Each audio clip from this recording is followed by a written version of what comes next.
Take Mark Zuckerberg. Right now, Silicon Valley elites like him are pouring hundreds of millions of dollars into highly secretive, luxury doomsday bunkers. We are seeing the rise of 5,000 square foot underground compounds hidden beneath Hawaiian islands, featuring their own food supplies, water tanks, and keypad-operated blast doors. Other networks, like those built by Oppitum, offer subterranean residences with art galleries, swimming pools, and dedicated quarters for staff. Then there is the extreme cosmic alternative. Consider this portrait of Elon Musk. His contingency plan bypasses the Earth's crust entirely, focusing on colonizing Mars to ensure a, quote, seed of human civilization survives a third world war. This reveals a fascinating paradox. Despite our advanced technology and multiplanetary ambitions, our response to a looming crisis remains identical to that of our ancient ancestors. When terrified, we grab a shovel and dig into the dirt. To understand this modern billionaire bunker obsession, we have to look downward. We need to examine the ancient metropolises, the sacred cathedrals, and the mythical kingdoms we've been carving into the crust for millennia. This room is located deep inside the ancient city of Derinkuyu in Turkey. It stands as staggering evidence of the subterranean survival instinct. This schematic shows the scale of the engineering. Derinkuyu was an 18-story metropolis. It utilized ventilation shafts, wells, and interlocking layers to hide up to 20,000 people.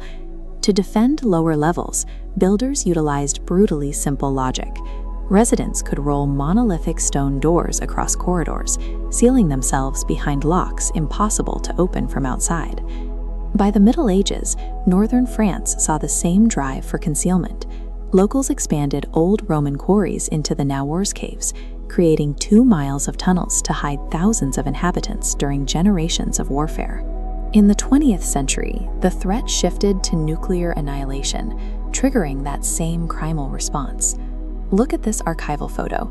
Everyday civilians retreated into stocked fallout shelters like this one, banking on earth and concrete to shield their families. This tunnel is part of Beijing's underground city, known as Dikshicheng. The mural depicts the intense hand-dug labor required to carve out a massive shelter meant to safeguard 1 million people for months. Whether dodging Phrygian spears in 8th century BC Turkey or preparing for intercontinental ballistic missiles, humanity utilizes the Earth's crust as a foundational defensive shield. But fear only explains half of the story. Abandoning the sun also serves our drive for faith. For many, going underground is a method of reaching for the divine. Take a look at this high-angle view.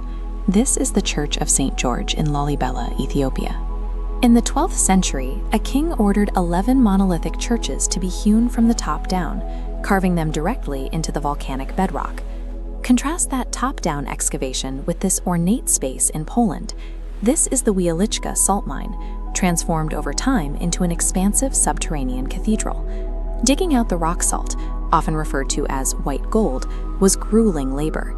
Yet generations of miners showed immense devotion, spending their rest hours slowly carving elaborate chapels, statues, and glowing chandeliers entirely out of salt crystals. This urge to find the sacred in the earth extends to natural formations as well. Consider this sweeping panoramic view of the Grand Canyon. According to Hopi cosmology, deep within these vast layers of stone lies the Sipapuni, the sacred emergence point where ancestors rose from the underground world.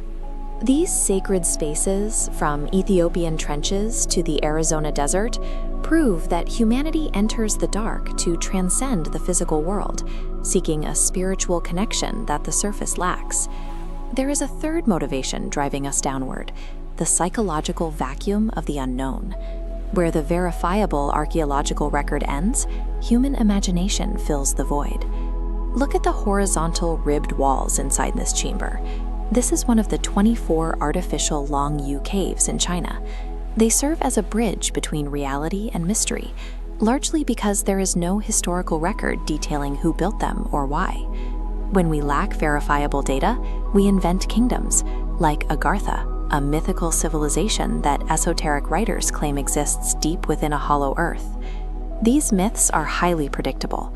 In 1909, an Arizona newspaper published a story claiming an explorer named G.E. Kincaid had found a vast cave in the Grand Canyon filled with ancient Egyptian artifacts. It was a complete fabrication, yet the hoax still fuels conspiracy theories today. We even monetize this instinct. We project ghost stories and dark histories into this narrow stone passage inside the Edinburgh vaults, seeking a supernatural thrill. The subterranean world acts as humanity's most expansive blank canvas. Without the light of day to anchor us, the darkness allows us to project our deepest fears. Our historical hoax beneath our feet is a vast, layered archive of human emotion, composed of stories more permanent than the dirt and bedrock surrounding them. The timeline of this archive stretches continuously. It reaches from the multi-story cliff dwellings of the ancestral Puebloans right through to the stocked cavern shelters of the Cold War, which brings us back to the tech billionaires. Strip away the modern aesthetics, and you find a mechanism that connects their AI apocalypse bunkers directly to the ancient Phrygian survivors and the Polish salt miners. The act of going underground is a defining expression of human vulnerability paired with incredible resilience. It is a primal belief that no matter what happens on the surface, life will find a way to continue in the dark.